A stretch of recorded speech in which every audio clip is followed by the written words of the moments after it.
Bueno, señores, lo que ha pasado ha sido y seguirá siendo noticia por varios días. El miércoles será dictada se conocerá la solicitud de medida de coerción por parte del Ministerio Público y vamos a ver si ese mismo miércoles ya se determina. Y por eso tenemos con nosotros a dos abogados que son muy importantes en este proceso. Plinio Pina, quien es abogado del señor Gregory Adames y tiene otras 9 querellas bajo su responsabilidad, y Félix Portes, quien tiene 30 querellas y sin duda es, creo yo, lo dije ahorita, hace un ratito, el abogado que más querellas tiene bajo su responsabilidad hasta ahora. Me imagino, ¿verdad, Félix? Sí. Bienvenidos ambos. Gracias, gracias.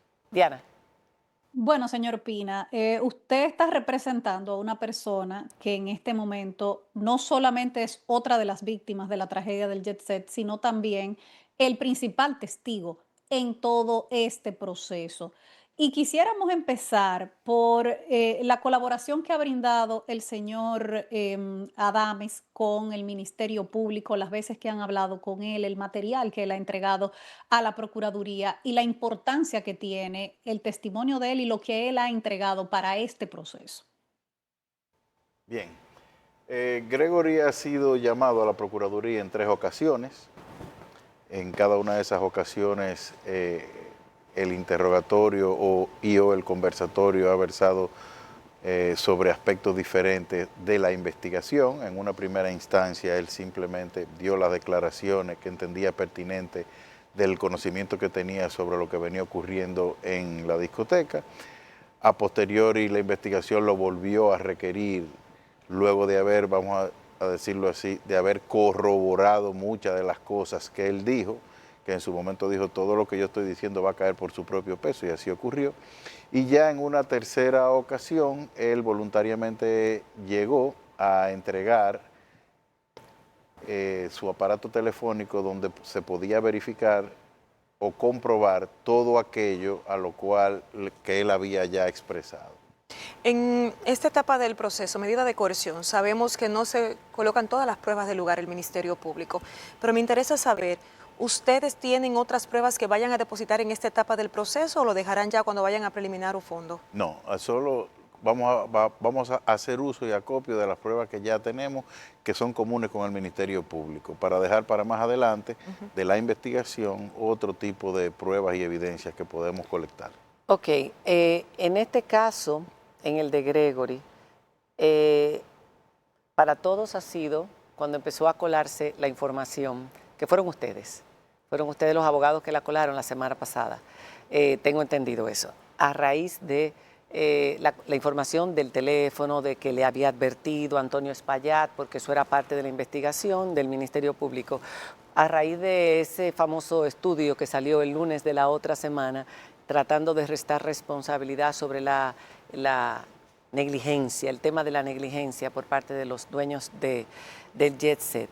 Y cuando uno lee lo que dice ahí, uno se preocupa, porque aparentemente no solamente advirtió en innumerables ocasiones, no fue escuchado en la tarde, pero lo había hecho antes, porque decía, cuando uno lee la medida de coerción, que llevaba semanas diciéndolo.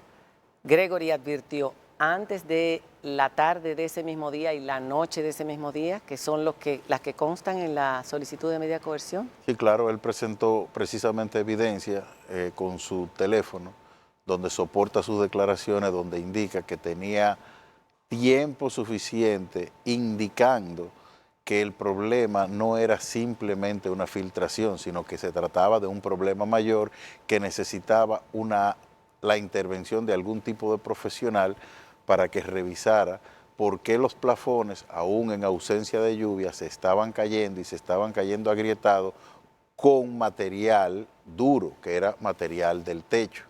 Y eso fue simplemente desoído. ¿Y precisó él más o menos qué tiempo tenía ya hablando de esta situación, dando las quejas, comunicándose? Meses.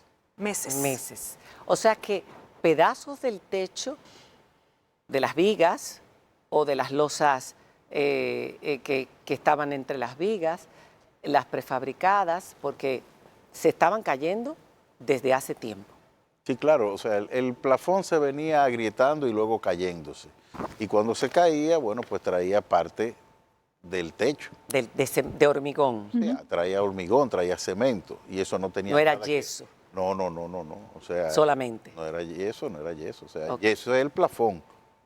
¿Alguna vez le A ver, presentó piedras, pedazos, muestras de ello? ¿Ustedes tienen evidencia de eso? Él indica que todo eso se informaba de manera regular a los propietarios. ¿Para qué fines? Con la finalidad de que tomaran la previsión del lugar y los correctivos que se suponía que debían de llevarse efecto. Sin embargo, eran desoídas sus llamadas de atención y lo único que se hacía, vamos a decirlo así, era trabajos de limpieza y la sustitución de los plafones. Y él venía recurrentemente quejándose de eso. Y la última, vamos a decirlo así, discusión fue precisamente previo a la fiesta, el mismo día del evento. Porque cuando se Félix. sustituyó el plafón, se hizo la sustitución, él se quejó indicándole que no era ese el trabajo por el cual se había llamado al personal de mantenimiento, sino para que revisara El techo. la condición en la que se encontraba el techo. Es tanto así que inmediatamente se terminan de sustituir los plafones, ahí mismito ya se comenzó a agrietar una parte de los plafones nuevos acabados de sustituir. Y eso llamó Oh, Dios. a una queja de parte de él que fue desatendida. Y eso es justamente lo que está en esa captura de pantalla en la medida de coerción. Félix, dijimos, tú estás representando a decenas de las víctimas de este proceso. En las últimas horas se han presentado más querellas, ha ido aumentando el número de víctimas representadas, pero la calificación jurídica, homicidio involuntario, te he escuchado desde el fin de semana diciendo que no estás de acuerdo en que esta sea la acusación. ¿De qué forma se podría hacer una acusación distinta por otro tipo penal que no sea homicidio involuntario? Tu pregunta es excelente, Diana. Mira lo que ha pasado. Cuando yo interpuse mi primera querella, ocurrió que nosotros entendíamos que era un simple accidente, que los propietarios, los gerentes no tenían conocimiento de Como nada. todo el mundo. Y entonces nosotros entendimos que era homicidio involuntario. Sin embargo, luego de las declaraciones del representado de nuestro colega Plinio y de las declaraciones de una persona que esa noche resultó lesionada porque le cayó como un pedazo de cemento de bloc, De Humberto que es Durán. parte de las declaraciones que ha dado el cliente de nuestro colega, y el mismo Remberto lo estableció. Ya entonces nosotros hicimos un cambio de calificación jurídica a lo que es homicidio voluntario con dolo eventual. Y esto básicamente lo que significa es que si bien no había una intención, ¿verdad? El dolo eventual es que ya la persona tenía conocimiento, sabía de la situación y como quiera aceptó el riesgo y las consecuencias de no actuar, de no tomar las decisiones, de arreglar y de mantener la fiesta y de continuar con las actividades que ponía en riesgo. O sea, él tuvo todo el momento, la oportunidad de parar esa fiesta, de arreglar, fue advertido. No fue que eso ocurrió simple y llanamente, porque por ejemplo, la diferencia de lo que yo estoy diciendo y de un accidente es que el accidente nadie lo advierte. No. Pero esto fue advertido de manera reiterada. Es de ahí el Como cambio. que te digan que el avión tiene un problema, que hay que meterlo en mantenimiento y que bueno, sigue volando, no pasa nada, yo lo voy a meter en mantenimiento la semana que viene o la otra, pero a la hora de meterlo en mantenimiento no traigo a los técnicos tampoco adecuados, conocedores. Entonces ahí donde cambia el tipo penal. El tipo penal cambia. Donde no hay conocimiento, no hay advertencia, es un simple accidente. Usted está informado, usted tiene conocimiento. Aparte de eso, usted autorizó que siguiera la fiesta, que la fiesta tenía que darse. Y esa noche, después de el primer evidencia, es decir, que cayó esa parte del techo, la fiesta siguió. El cliente de él fue donde la señora Maribel le dijo, no, esto hay que pararlo. Y dijeron, no, siga. Entonces, ¿qué significa el siga? Yo acepto el riesgo. Yo acepto el riesgo de que esto se está cayendo. y eso es lo que nos lleva a nosotros a cambiar la calificación jurídica. Date cuenta que yo no solamente cambié la calificación jurídica, sino que al principio yo no tenía a Maribel en la acusación. ¿Por qué? Porque yo no sabía cómo era la estructura, la administración de esta compañía, del Jet Set. Yo lo que vi fue el registro mercantil donde está él y su madre, la señora Grecia, y yo lo incluía a ellos dos solamente en la querella al inicio. Y yo veo, sorprendentemente, que dejaron a la madre fuera en la solicitud de medida de coerción. Y ahí justamente, Félix, quería preguntarles a ambos, el Ministerio Público solamente señala como responsables hasta el momento, en esta parte preliminar, a los hermanos, Antonio y a Maribel. ¿Piensan ustedes extender la acusación a otras personas y que sean incluidas en el proceso, inclusive en medida de coerción? Por ejemplo, encargado de mantenimiento, por ejemplo, responsable de la obra, de remodelación y de los cambios estructurales. Mira, hay dos aspectos que es importante que las personas que nos están viendo entiendan. Inicialmente, el Ministerio Público debió someter a los gerentes que están en el registro mercantil. Inicialmente, eso es sí o sí, porque está en el registro mercantil y la ley de sociedades establece la responsabilidad de los gerentes. Eso es lo primero. Ahora, en esta investigación que comienza ahora, ¿verdad? Ya el Ministerio Público puede identificar quién fue el ingeniero, el arquitecto que ordenó tumbar esa columna, quiénes eran las personas que son corresponsables con ello. Y a partir de ahí, nosotros con esas pruebas nuevas vamos a ampliar nuestra querella, pero obviamente hay personas responsables de manera inmediata que a todas luces establece las leyes y el código que deben ser inmediatamente imputadas, y esas son. Yo recuerdo que en tu primera querella que se dio a conocer públicamente, había también instituciones del Estado. ¿Se mantienen en todas, en las tres? Es así, nosotros estamos redactando ya la demanda con responsabilidad patrimonial del Estado ante el Tribunal Superior Administrativo, y obviamente nosotros vamos a encauzar al Estado Dominicano y las instituciones responsables. Date cuenta que para una cosa el presidente entiende, Luis Abinader, que el Estado puede actuar, por ejemplo, como víctimas en los casos Coral, Medusa, etcétera. Ahí el Estado se siente como víctima y puede actuar, pero ahora con este caso, no, el Estado no es responsable de nada. ¿Cómo no es responsable de nada? Porque si tú estás reclamando bienes, patrimonios, que tú te sientes como víctima en casos, ahora es lo mismo, lo que va bien. Entonces ahora el Estado tiene que necesariamente responder, no porque yo lo digo. El artículo 148 de la Constitución establece la responsabilidad patrimonial del Estado, de las instituciones, del Estado y de sus funcionarios por omisión o acción. Exacto. Una pregunta. Bueno, sobre eso, Una pregunta. perdón, Marcela, que sobre eso mismo de las instituciones del Estado, el Ministerio Público no ha entrado en esa parte, pero sabemos que esto es solo la medida de coerción contra Antonio Espaillat y Maribel Espaillat. ¿Podrían ampliarse los cargos a partir de ahora, antes de que se presente la acusación o cuando se presente la acusación, e incluir otros tipos penales e incluir, como dice Nairobi, otras personas, el Ministerio Público? Por supuesto que sí.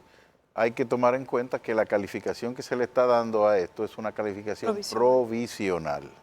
Y como provisional, el Ministerio Público tiene la oportunidad de, al continuar la investigación, profundizar en los hechos, establecer mayores niveles de responsabilidad y cambiar la calificación por un lado y o agregar más personas responsables por otro.